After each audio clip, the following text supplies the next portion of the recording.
नमस्कार साथियों। आज मैं अपने मैथ का मॉक टेस्ट 6 है और आज मैं आपके सामने मैथ के 15 क्वेश्चन और लेकर आया हूँ। बहुत ही शानदार क्वेश्चन है। तो चलिए शुरू करते हैं आज का टेस्ट।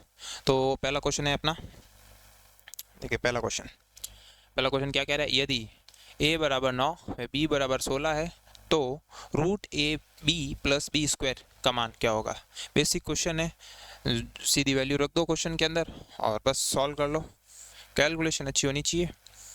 जैसे a की वैल्यू दे रखी है अपन को 9, b 16 और b स्क्वायर मतलब 16 का स्क्वायर। अब रूट सॉल्व करना आना चाहिए। देखो अब कैलकुलेशन करोगे तो बहुत बड़ा जाएगा। तो रूट को सॉल्व कैसे करते हैं, जैसे ये देखो, ये दोनों मल्टीप्लाई में है और ये इक्वेशन, इसमें से 16 क्या आएगा, कॉमन ले लो। 16 कॉमन ले लिया तो यहाँ क्या बचेगा, 9 बचेगा।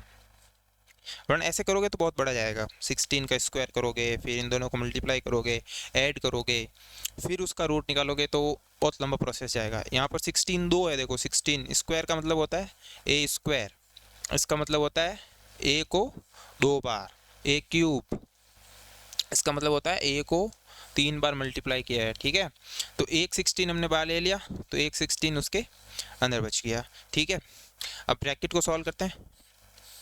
बॉड मास रूल, ठीक है, बॉड मास रूल क्या होता है, बॉड मास ब्रैकेट, बी का मतलब ब्रैकेट, तो ये दोनों ब्रैकेट है, फिर मल्टीप्लाई आएगा लास्ट में जाके, तो इन दोनों को ऐड करो, फिर 25। अब देखो ये दोनों मल्टीप्लाई में है तो जो रूट मल्टीप्लाई के अंदर होता है तो दोनों के ऊपर अलग अलग रूट लग जाता है। ऐसे अगर ये a इंटू बी दे रखा है तो हम इसको रूट ए इंटू रूट बी भी लिख सकते हैं। ठीक है, अगर ये प्लस में होता तो अपन नहीं लिख सकते थे। अगर a प्लस बी है तो ये नॉट इक्वल्स टू होता है रूट ए प्लस रूट बी, ये नहीं होता है। ठीक है, केवल मल्टीप्लाई के अंदर वो ये थ्योरम लगती है। तो ये 16 है तो रूट 16 इंटू रूट 25। अब 16 किसका रूट है, 4 का, और 25 किसका है, 5 का। तो 4 इंटू 5 20। तो देखे ऑप्शन कौन सा है, सी ऑप्शन, तो अपना आंसर हो जाएगा सी। तो चलिए पहला क्वेश्चन हो गया। अगला क्वेश्चन लेते हैं। अगला क्वेश्चन परसेंटेज का क्वेश्चन है, सिंपल क्वेश्चन है। किसी कक्षा में कुल 1200 विद्यार्थी हैं, यदि लड़कों का प्रतिशत 70 है तो लड़कियों की संख्या ज्ञात करो। देखो कुल विद्यार्थी दे रखे हैं, ठीक है, और ये भी बता रखा है कि इनका 70% बॉयज़ है। अगर किसी चीज़ का 70% बॉयज़ है तो पीछे कितना बचेगा, 30% गर्ल्स हो जाएगी। तो अपन को पूछा क्या है, लड़कियों की संख्या ज्ञात करें, तो लड़कियां कितनी होगी, 30%, टोटल की 30% गर्ल्स होगी। भाई कोई 100% कोई चीज़ कंप्लीट होती है, उसका 70% क्या रहा है, बॉयज़ है, तो 30% क्या होगा, गर्ल्स होगी। और टोटल अपन को दे रखा है 1200, उसका 30% गर्ल्स होगी। तो निकाल लो बस सिंपल से। ये देखो 2 जीरो से 2 जीरो कट जाएंगे, 12 इंटू 3 36 और एक जीरो लग जाएगा। तो सीधा क्वेश्चन हो गया, वन लाइनर। तो लड़कियों की संख्या ज्ञात करें तो 360। अगर ये समझ गए ना यहाँ पर कि यदि लड़कों की संख्या 70% है तो लड़कियों की संख्या ज्ञात कीजिए। अगर देखो 100% कोई चीज़ कंप्लीट होती है, ठीक है, तो उसका 70% अगर बॉयज़ है तो पीछे 30% बचा वो अपना आप गर्ल्स हो जाएंगे, क्योंकि एक क्लास में लड़के होते हैं लड़कियां होती है। तो 70% लड़के हैं तो 30% लड़कियां हो जाएगी। और टोटल अपन को दे रखे हैं विद्यार्थी कक्षा में, तो उसका 30% निकालो तो अपना आंसर आ जाएगा। अगला क्वेश्चन लेते हैं।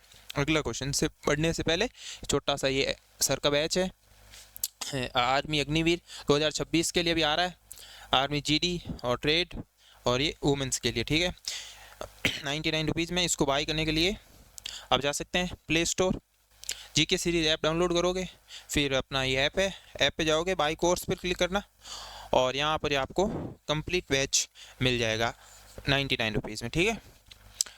तो जीके सीरीज आप डाउनलोड करना। तो अगला क्वेश्चन लेते हैं अपन, रेशियो का क्वेश्चन, ठीक है। देखो इसमें क्या कह रहा है कि m रेशियो n, ये दे रखा 3:2। तो मैंने बता रखा है कि m रेशियो n होता है, इसको अपन m/n भी लिखते हैं और इसको 3/2 लिख देते हैं, ठीक है। अब ये रेशियो हो गया इसका, और पूछा क्या है, 4m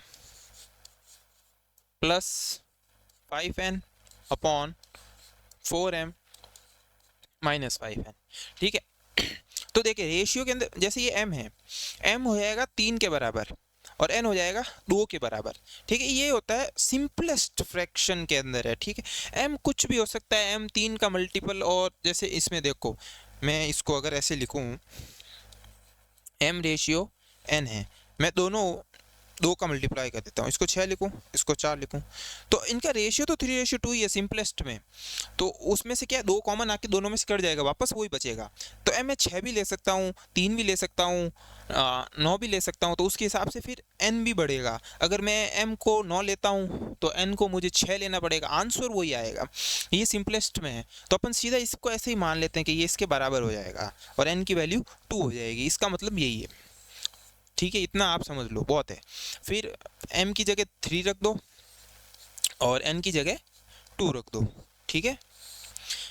ये कब काम आएगा, जब यहाँ पर देखो m है, यहाँ पर n है, इनकी पावर्स देखो, घात देखो, दोनों में 1 1 है, ठीक है। तब ये काम आ रहा है। पावर्स ऊपर भी सेम है इन दोनों की, नीचे भी दोनों की सेम है, तब मैं ऐसा डायरेक्ट लिख रहा हूँ। अगर वहाँ पर m स्क्वायर होता, वहाँ पर n होता, अगर पावर अलग अलग होती दोनों की, तो मैं ये नहीं लिख सकता, फिर क्वेश्चन और कॉम्प्लेक्स हो जाता, फिर अपन को और सॉल्व करना पड़ता, ठीक है। लेकिन अगर तुम देखो यहाँ पर भी पावर दोनों में सेम है, m है, n है, m है और n है, तो सीधा मैं ये लिख सकता हूँ, ठीक है। तो मैंने यहाँ पर सीधा लिख दिया, यहाँ पर भी रख दो 3 माइनस 5 इंटू 2। अब देखो 4 इंटू 3 12 प्लस 5 इंटू 2 10, 12 माइनस 10, ठीक है। तो ये कितना आ जाएगा अपना, 12 प्लस 10 22, 12 माइनस 10 2 2, तो बस 2 की टेबल से इसको काट दो, 11, तो अपना आ जाएगा 11/1, तो 11:1 अपना आंसर हो जाएगा।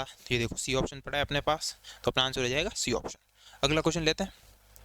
50 तक की सम संख्याओं का औसत कितना होगा, ठीक है। अब देखो अप टू 50 नंबर्स, अब 1 से लेके 50 तक, इसके अंदर सम भी है विषम भी है, तो सम कितनी होती है, विषम कितनी होती है, आधी आधी होती है। 25 सम होगी तो 25 विषम होगी, ठीक है। तो अब मुझे मालूम चल गया कि इसमें इवन नंबर्स कितने हैं, 25। पहला कौन सा होगा, 2, फिर लास्ट कौन सा होगा 40, नहीं लास्ट तो 50 खुद, अप टू 50 बोला ना, तो लास्ट 50 खुद ही हो जाएगा, ठीक है। अब देखो मेरे को तो सीधा मालूम चल गया कि आधा आधा होता है 25। अगर ना ही मालूम चले तो फर्स्ट टर्म पता है, लास्ट टर्म पता है, तो नंबर ऑफ टर्म्स हम निकाल सकते हैं। उसके लिए फॉर्मूला क्या होता है, नंबर ऑफ टर्म्स के लिए फॉर्मूला होता है an, मतलब last term, nth term, first term plus n minus 1 into difference. ये एपी का फॉर्मूला होता है कि nth टर्म को निकालते कैसे हैं। जैसे अपन को अब मालूम नहीं कि कितनी टर्म्स है, n मालूम, लास्ट टर्म मालूम है 50, nth टर्म मेरे को मालूम है 50, लेकिन ये मालूम नहीं है कि वो कौन सी संख्या है, मतलब 24 नंबर पे है, 25 नंबर पे है, तो n का मान मेरे को मालूम नहीं है, लास्ट मेरे को मालूम है। पहला मेरे को मालूम है कि ये 2 है, n मुझे मालूम नहीं है, मुझे निकालना है। और डिफरेंस मुझे मालूम है कि सम नंबर्स के बीच में जो सम संख्या होती है उनके बीच में डिफरेंस 2 2 का चलता है। 2 के बाद सम आएगी 4, फिर 6, फिर 8। आप इनमें देखो डिफरेंस, देखो डिफरेंस कितने का है, 2 2 का, तो जो डी होगा वो अपना 2 हो जाएगा फॉर्मूले में, ठीक है। तो यहाँ पर अब इसको सॉल्व कर लो, ये 2 इधर आएगा तो इधर 48 हो जाएगा, और ये n माइनस 1/2। अब ये देखो 2 से 48 को अपन डिवाइड दे देंगे तो ये आ जाएगा 24, तो 24 बराबर n माइनस 1, तो n के मान आ जाएगा 25। देखो मैंने बताया, तो अपन के पास आ गई जो जो इवन नंबर्स है वो 25 है, ठीक है। तो ये तो मैंने डायरेक्ट भी बताया था कि अगर 50 नंबर है तो उसमें 25 सम होती है, 25 विषम होती है, लेकिन ये मैंने समझा भी दिया आपको कि 25 कैसे है डायरेक्ट, ठीक है। अगर आपको याद है तो बढ़िया है, ये इतना करना नहीं पड़ेगा। तो ये मुझे मालूम चल गया कि 25 है, ठीक है। तो मैं इसको रफ कर देता हूँ यहाँ पर, ये आप उतार लेना है साइड में, ठीक है। तो अब पूछा गया है, एवरेज पूछा है ऑफ इवन नंबर्स। एवरेज क्या होता है, एवरेज का फॉर्मूला भी मैंने बता रखा कि एवरेज क्या होता है, औसत, sum of numbers upon total numbers. अब अपन को सम निकालना है नंबर्स का। टोटल नंबर कितने हैं? 25। और सम एपी का फॉर्मूला बता रखा है, एपी में सम का फॉर्मूला बता रखा है कि उस फॉर्मूले से कैसे निकालते हैं। और एक डायरेक्ट और भी होता है इसके अंदर, वो भी समझाता हूँ। पहले ये बड़ा वाला कंसेप्ट समझा देता हूँ मैं आपको। जैसे सम ऑफ एन नंबर्स, नंबर्स कितने हैं? 25, ठीक है। अभी अपने निकाला बट्टा 2, फॉर्मूला होता है एस एन बराबर n/2 first term plus last term, ठीक है। ये फॉर्मूला होता है। तो फर्स्ट टर्म अपनी कितनी थी? 2। लास्ट टर्म कितनी थी? 50। ये आ गया सम का फॉर्मूला। देखो सम ऑफ नंबर्स आ गया अपने पास। अब टोटल नंबर से उसको डिवाइड देना है, तो n टोटल नंबर्स। तो टोटल नंबर्स कितने हैं? 25। n का मान 25, तो मैंने यहाँ 25 रख लिया, ठीक है। तो ये देखो 25 से 25 चला जाएगा, ऊपर 2 + 52, 50, 52/2, तो कितना आएगा? 26। तो अपना आंसर तो 26 आ गया, एवरेज अपना आ गया 26। ये एवरेज हो गया, ठीक है। डी ऑप्शन ये काफ़ी बड़ा है, मतलब बेसिक है, ये बहुत बहुत ही बेसिक है, इससे बेसिक कुछ नहीं है। तो अगर डायरेक्ट कैसे करना है, डायरेक्ट वाला मैं बताता हूँ। जैसे अगर डायरेक्ट करना है तो मैं इसको रब करता हूँ, फिर मैं डायरेक्ट बताता हूँ, ठीक है। ये सब समझ में आ गया होगा। डायरेक्ट वाला देखो, अब इसने कहा इवन नंबर्स, ठीक है, अप टू 50। पहला इवन नंबर कौन सा है? 2, फिर 4, फिर 6, ऐसे करके 50, ठीक है। इन सब में से मैं 2 कॉमन लेता हूँ। इन सब का वैसे भी अपन को क्या चाहिए? योग चाहिए। जैसे 4, 6, 50, ठीक है। इन सब में से 2 कॉमन लेता हूँ मैं, तो यहाँ पर देखो क्या बचेगा? 1 + 2 + 3 + 25। अभी देखो सीधा मालूम चल गया कि 1 से लेके 25 नंबर है, ठीक है। तो इन सब का योग आ जाएगा। जैसे ये क्या हो गया? 1 2 3, ये sum of natural numbers. Sum of natural number का फॉर्मूला क्या होता है? n/2 n + 1। ये फॉर्मूला बता रखा है 2। तो यहाँ पर n कितना है? 25। और n + 1 कितना हो जाएगा? 26। तो ये फॉर्मूला हो गया। ये देखो ये सम आ गया, 2 से 2 चला गया। अब इसको ऐसे ही रखो, एक बार मल्टीप्लाई में रखो 25 × 26 को। अब एवरेज का फॉर्मूला वापस क्या था? सम। ऊपर नंबर्स का सम आएगा, सम क्या है? 25 × 26 अपॉन टोटल नंबर कितना आए थे? 25। तो ये देखो 25 से 25 कट जाएगा, पीछे बचेगा 26। तो ये छोटा एवरेज, सीधा एवरेज, ये बेसिक कंसेप्ट है। मतलब ये थोड़ा शॉर्ट मेथड था और बेसिक पहले वाला था, ठीक है। तो अगला क्वेश्चन लेते हैं। अगला क्वेश्चन, 11 वस्तुओं का क्रय मूल्य 10 वस्तुओं के विक्रय मूल्य के बराबर है, तो लाभ हानि प्रॉफिट लॉस का क्वेश्चन है। क्वेश्चन क्या कह रहा है वैसे करते जाओ। जैसे 11 का क्रय मूल्य होता है सीपी। 11 का क्रय मूल्य, अगर एक हमने माना कि एक वस्तु का क्रय मूल्य सीपी है, तो 2 का क्या होगा? 2 सीपी, 3 का होगा 3 सीपी। ऐसे ही 11 चीजें हैं तो उनका सीपी हो जाएगा 11 सीपी, ठीक है। फिर पूछा है विक्रय मूल्य, मतलब किसके बराबर है? 10 वस्तुओं के सेलिंग प्राइस के बराबर है। सेलिंग प्राइस एसपी के बराबर है, ठीक है। अगर एक भाई मैंने सीपी पे खरीदी, एसपी पे बेची, तो 11 चीज़ों की सीपी क्या हो जाएगी? 11 सीपी। जैसे मैंने माना कि एक चीज़ को मैंने 10 रुपये में खरीदा, तो 11 चीज़ें की मेरा वैल्यू क्या हो जाएगी? 110 हो जाएगी। और उसको अगर मैं 9 रुपये में बेचता हूँ तो 10 चीज़ों को मैं 90 रुपये में बेचूंगा। वैसे ही यहाँ पर हम सीपी पे मान रहे, सीपी मान रहे हैं, अपन को मालूम नहीं है सीपी कितना, अपन मान रहे हैं सीपी। तो एक का अगर सीपी है तो 11 का 11 सीपी हो जाएगा। अब यहाँ पर देखो रेशियो आ जाएगा, सीपी और एसपी का रेशियो हो जाएगा।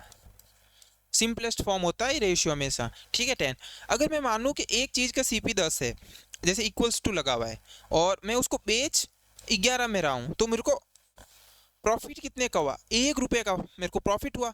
अगर मैं इसको परसेंटेज में करूँगा तो 1/10 10% होता है। तो आंसर सीधा मेरा 10% आ जाएगा। कैसे? देखो मैंने प्रॉफिट का फॉर्म वो बता रखा है, ठीक है, प्रॉफिट परसेंट का SP - CP। ये फॉर्मूला मैंने पहली क्लास में ही बता रखा है, ठीक है। तो आप क्लासेस ज़रूर देखें रेगुलर। इंटू 100, ये होता है प्रॉफिट परसेंट का फॉर्मूला। अब यहाँ पर CP 11 है, SP 10 है, तो इनका डिफरेंस तो आ जाएगा, देखो 11 माइनस 10 अपॉन 10 इंटू 100। अब ये देखो 1/100 इंटू 1/10 इंटू 100, तो 1 0 से 1 0 चला गया, पीछे बचा 10, तो अपना आंसर आ गया 10%। और ये सीधा 1/10 की वैल्यू याद रखो, 10% होता है 1/10। ये परसेंटेज से फ्रैक्शन, फ्रैक्शन से परसेंटेज, ये चीज़ें मतलब कुछ एक याद होनी चाहिए। जैसे अगर मैं बोलूँ 1/2 50%, 1/4 25%, 1/6 16 से 2/3%, तो ये चीज़ें अगर याद होगी तो क्वेश्चन बहुत फास्ट हो जाएगा। ठीक है, जैसे मैं यहाँ लिख देता हूँ, जैसे 1 होता है 1%, इसको हम लिखते हैं ये 1/, इसको ऐसे मत लिखो, इसको ऐसे लिखो। जैसे 1 तो उसमें क्या है, अगर मैं 100% लिखूंगा तो 1 की वैल्यू तो होती है 100%, तो 1 बराबर, ये तो एग्जैक्ट 100% हो जाएगा 1 तो।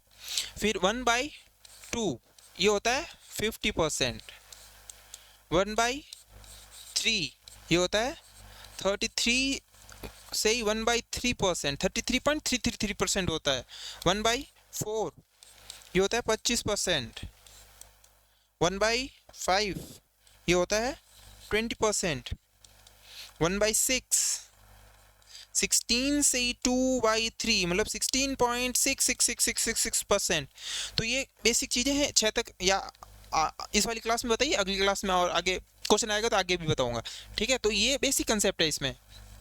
तो 1/10 आया क्वेश्चन में, तो मुझे मालूम है 1/10 10% होता है, सीधा अगर याद है मुझे तो मैं 1 सेकेंड में कोई मार दूंगा इसको सीधा 10%। अगर याद नहीं है तो फिर बेसिक करना पड़ेगा। ठीक है, तो अगला क्वेश्चन लेते हैं। अगला क्वेश्चन, एक घनाभ क्यूबॉइड, ठीक है, की लंबाई दे रखी है, ऊंचाई दे रखी है, चौड़ाई सब कुछ दे रखा है, बस पृष्ठीय क्षेत्रफल पूछा है। फाइंड द टोटल, संपूर्ण पृष्ठीय।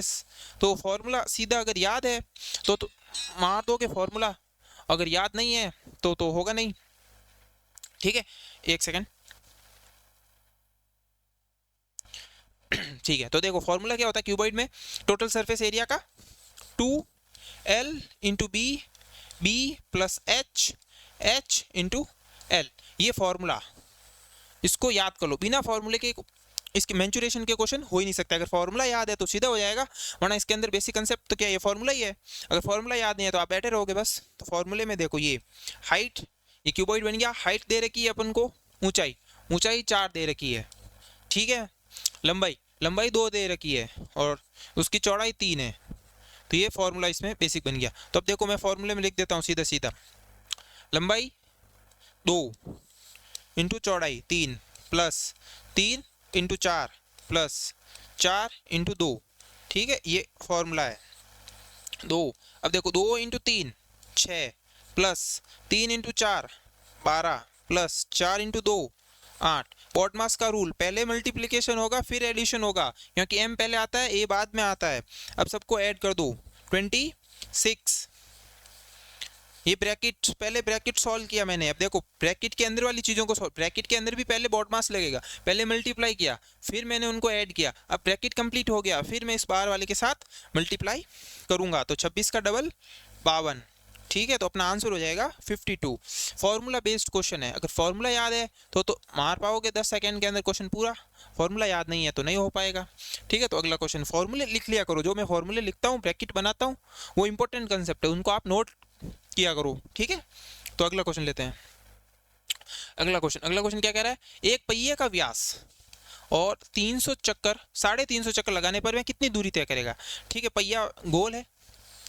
अब इसमें एक चीज देखो, अगर मैं यहाँ से शुरू करता हूँ, ये वाला पॉइंट है, ठीक है, अब ये घूमेगा, अब पहिया घूमना शुरू किया धीरे धीरे, ये देखो पॉइंट ऊपर गया, ये घूमा घूमा घूमा घूमा घूमा घूमा, वापस ये घूम के इधर आएगा, ठीक है, जैसे ये इधर से ऐसे घूमेगा, फिर वापस वो ऐसे पहिया घूमता रहेगा, तो यहाँ पर देखो ये दूरी तय करेगा। ठीक है, इसमें तो ये पूरी दूरी कितनी तय की इसने, अगर ये पॉइंट मैं ऐसे देखूँ ऐसे स्लाइड कर रहा है, ठीक है, पहिया घूमेगा तो इसने जो इसकी मतलब जो ये व्यास है, इसका जो सरकमफ्रेंस है, सरकमफ्रेंस के बराबर ही वो 1 पॉइंट दूरी तय करता है एक चक्कर में, ठीक है। तो अगर एक चक्कर में वो 2 पाई आर दूरी तय कर रहा है तो 350 चक्कर में कितनी करेगा, तो मैं 2 पाई आर को 350 से सीधा सीधा मल्टीप्लाई कर दूंगा, ठीक है।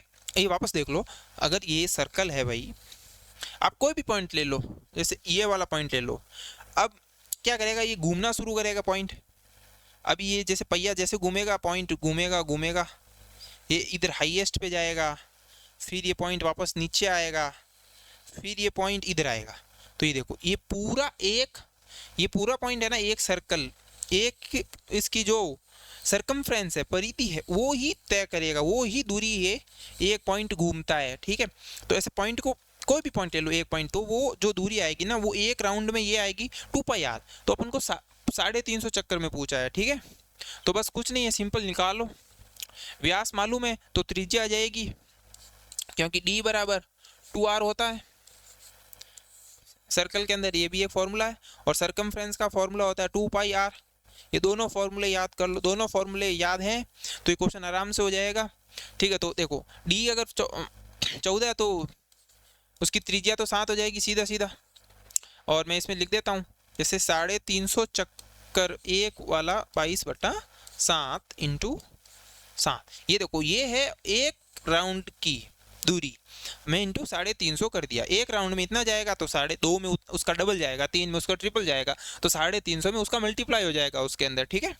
तो देखो इसको सॉल्व कर लो, 7 से ये ऊपर वाला 7 चला जाएगा, इंटू 2 को इसके साथ मल्टीप्लाई कर लो, या 2 को मैं इसको दे देता हूँ, 2 को मैं इसको 35 को दे देता हूँ, तो ये क्या है, 35 को दूंगा तो 70 बन जाएगा।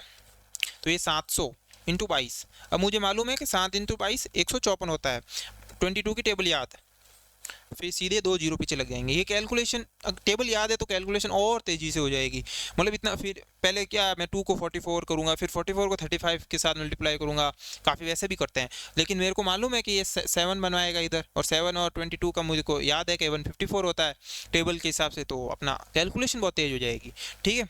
तो अपना आंसर हो जाएगा बी।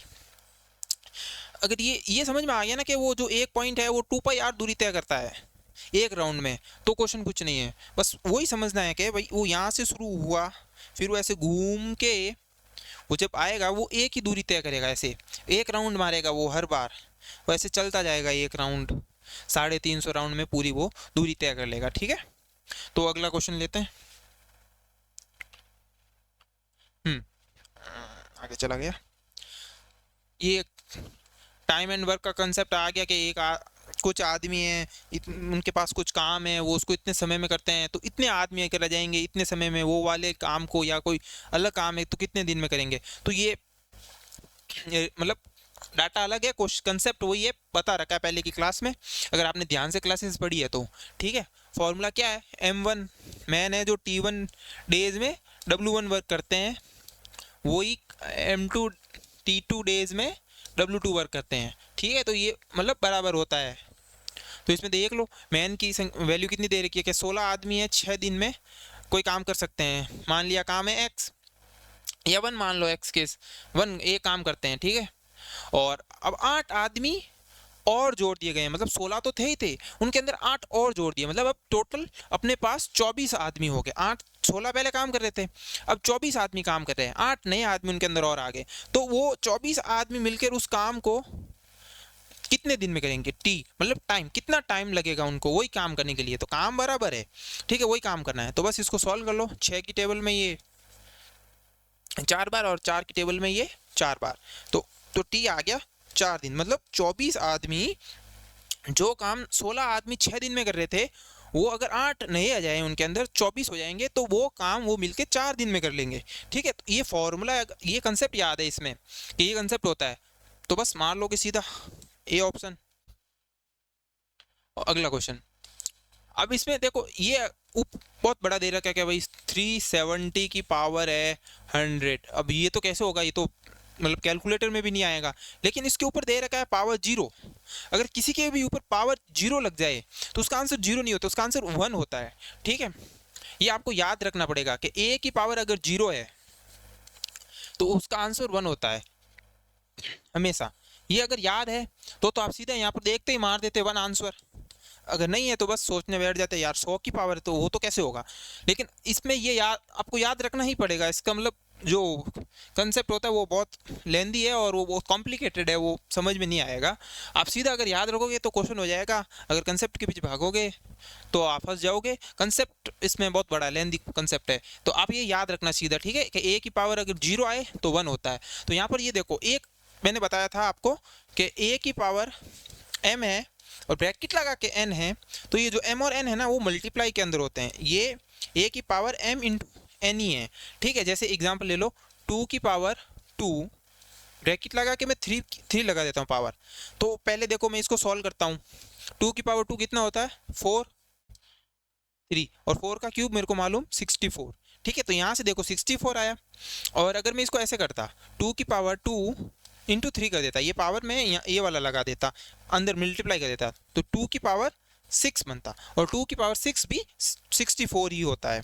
अब मल्टीप्लाई करके देखना 2 को 6 टाइम्स, ठीक है, तो 64 ही आएगा। तो ये इसमें कंसेप्ट है। तो यहाँ पर देखो ये 100 और जो 0 है वो दोनों मल्टीप्लाई के अंदर है तो 370 की जो पावर है वो 0 ही हो जाएगी, की पावर 0 ही हो जाएगी, और किसी की भी पावर 0 आ जाए तो आंसर 1 होता है, ठीक है।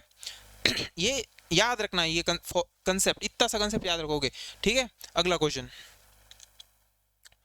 रेशियो का क्वेश्चन है। वापस किसी चीज के इतने इतने टुकड़े कर दिए, तो जो उन टुकड़ा का वापस जोड़ेंगे तो आएगी तो वापस वही पूरी चीज।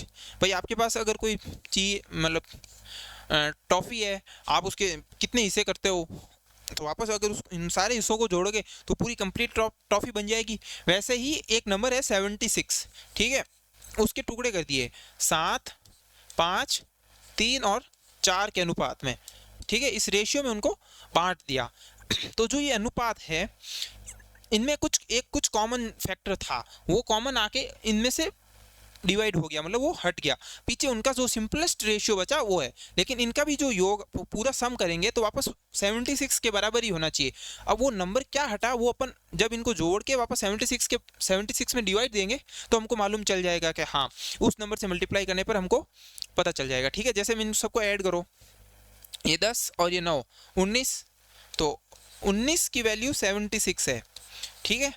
रेशियो में यही है कि इसको अपने इन रेशियो में बांटा, तो जो उन रेशियो को वापस जोड़ेंगे तो आना तो वही नंबर चाहिए, ठीक है। तो यहाँ पर 19 आया 76 के बराबर, तो यहाँ से एक की वैल्यू निकालते हैं। एक की वैल्यू कितनी आई 4, 19 की टेबल 4 बार।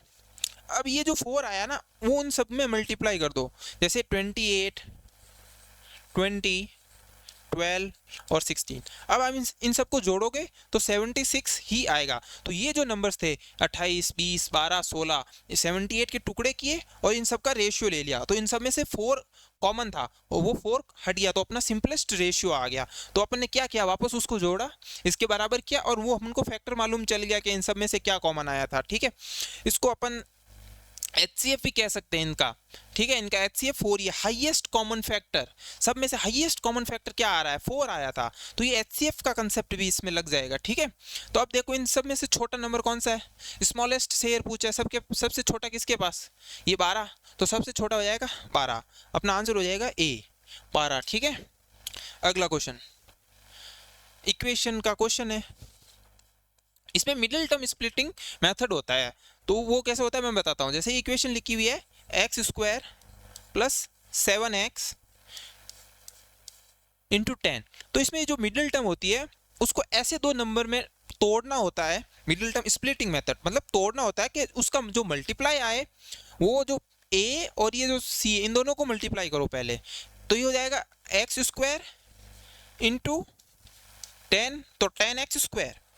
अब मैं ये जो 7x है उसको इस हिसाब से तोड़ूं, जैसे मैं तोड़ता हूं देखो 5x और 2x में, इन दोनों को जोड़ने पर वापस 7 आना चाहिए, ठीक है। तो 7 आ रहा है, देखो 5x और 2x 7x आ रहा है, इन दोनों को मल्टीप्लाई करने पर 10x² आना चाहिए, ठीक है।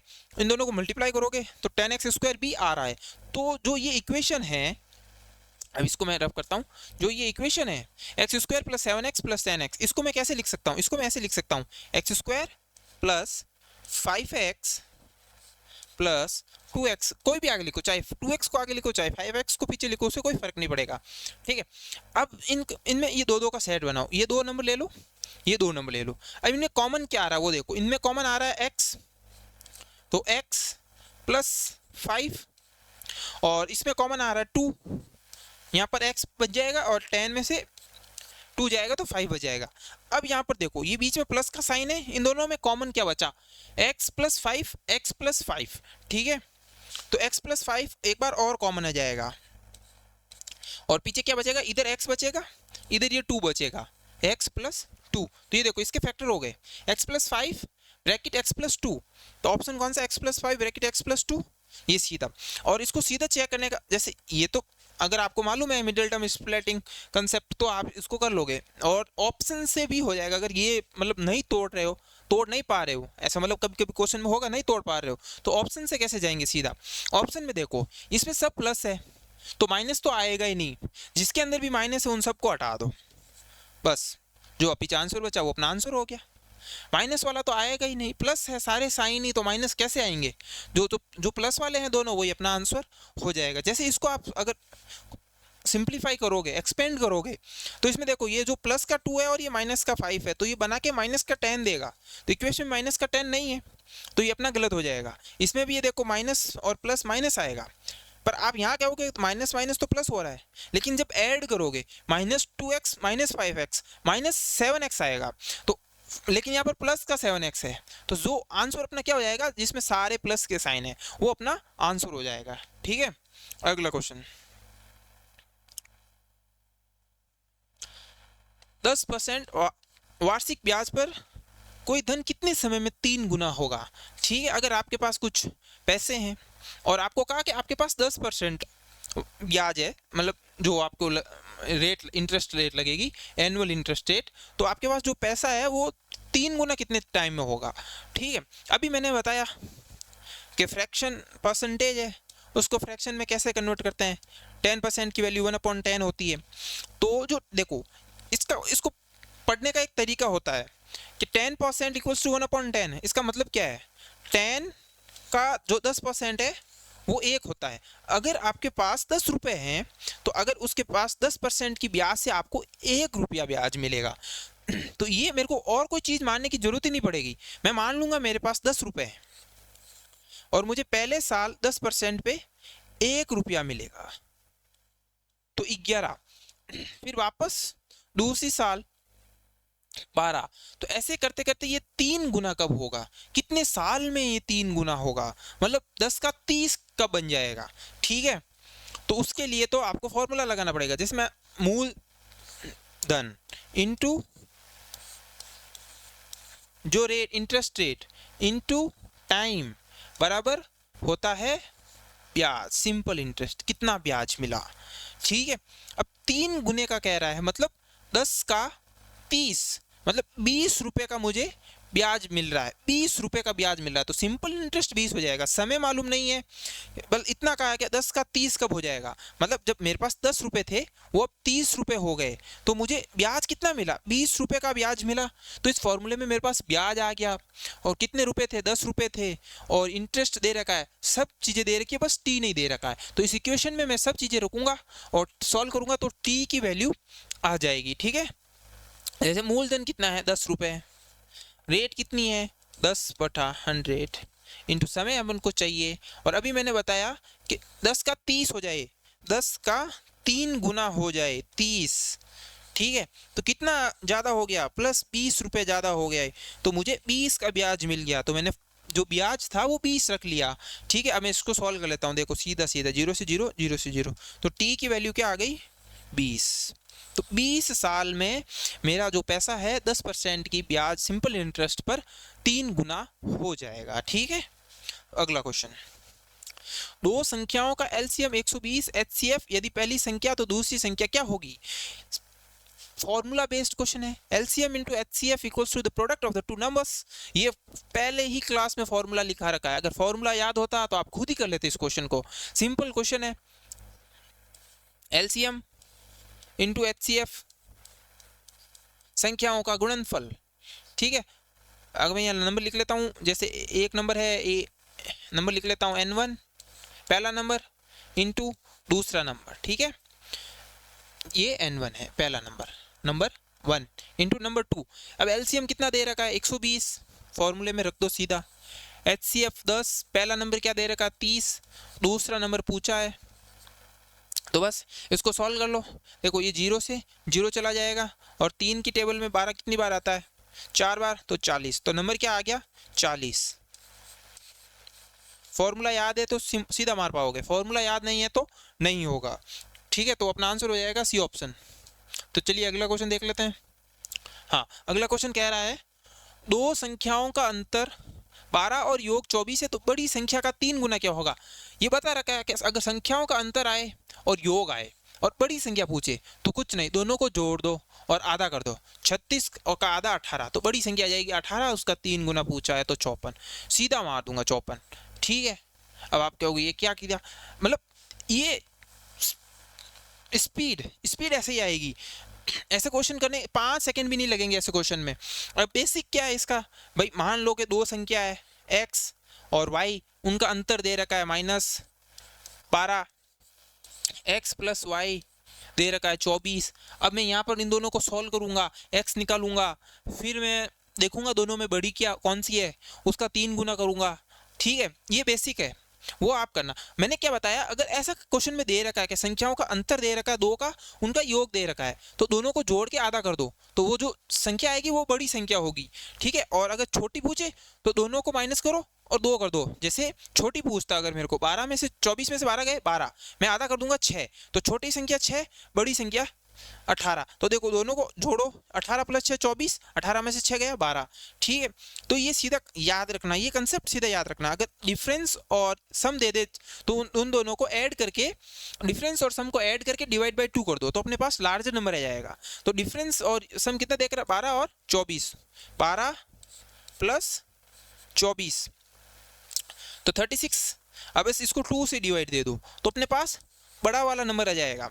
उसका 3 गुना पूछा है तो 18 का 3 गुना कर दो 54। 18 की टेबल से याद होनी चाहिए, टेबल से याद होगी तो कैलकुलेशन और तेज होगी, ठीक है।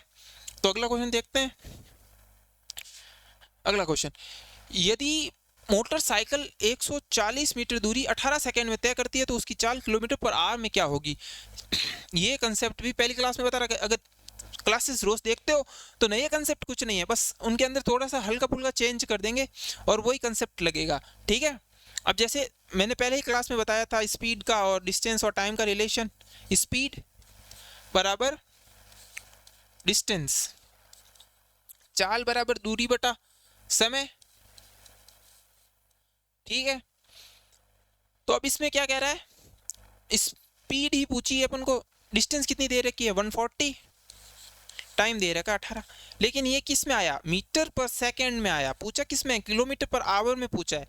तो मीटर पर सेकंड को किलोमीटर पर आवर में कन्वर्ट करने के लिए अपन क्या करते हैं, कौन से फैक्टर से मल्टीप्लाई करते हैं, 18/5, उससे अपन इस पूरे को मल्टीप्लाई करेंगे तो अपना आंसर है जो किलोमीटर पर आवर में कन्वर्ट हो जाएगा 18/5। तो इसमें बस यूनिट चेंज हो जाएगी किलोमीटर पर आवर में। ये सीधा ये आता कैसे है, जैसे ऐसे देखो, इसमें 18/5 कैसे आया, जैसे 100 मीटर दे रखा है, मीटर को किलोमीटर में कैसे कन्वर्ट करेंगे, मीटर छोटा किलोमीटर बड़ा, तो उसको अपन इसमें डिवाइड देंगे किसका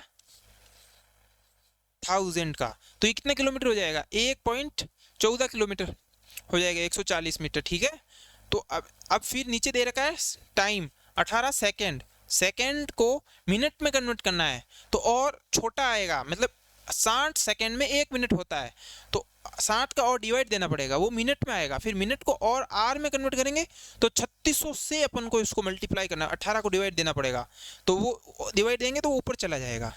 बस अब इसको पूरा सॉल्व करो, देखो इसको 18 को अभी भूल जाओ, जैसे ये 0 से 0 और ये 2 की टेबल में देखो ये 5 और ये 18, तो ये क्या आया 18/5 ही तो आया रेशियो वापस, तो ये सीधा याद रखोगे तो हो जाएगा। तो बस इसको सॉल्व कर लो। और मैंने बता रखा है कि 5 से डिवाइड कैसे देते हैं, कुछ नहीं, बस उसको डबल कर दो और 10 से डिवाइड दे दो, 0 हटा दो, पीछे बचेगा 28 किलोमीटर पर आवर। ये कैलकुलेशन ट्रिक्स हैं, रोज क्लास देखोगे तो बस कैलकुलेशंस और बहुत ही ज़्यादा तेज हो जाएगी, ठीक है। तो अगला क्वेश्चन लेते हैं। तो बस आज के सारे क्वेश्चन हो गए अपने, ठीक है। और ये अपना जीके सीरीज ऐप है, उसको डाउनलोड कर लेना। तो आज के क्वेश्चन यहीं पूरे करते हैं। धन्यवाद।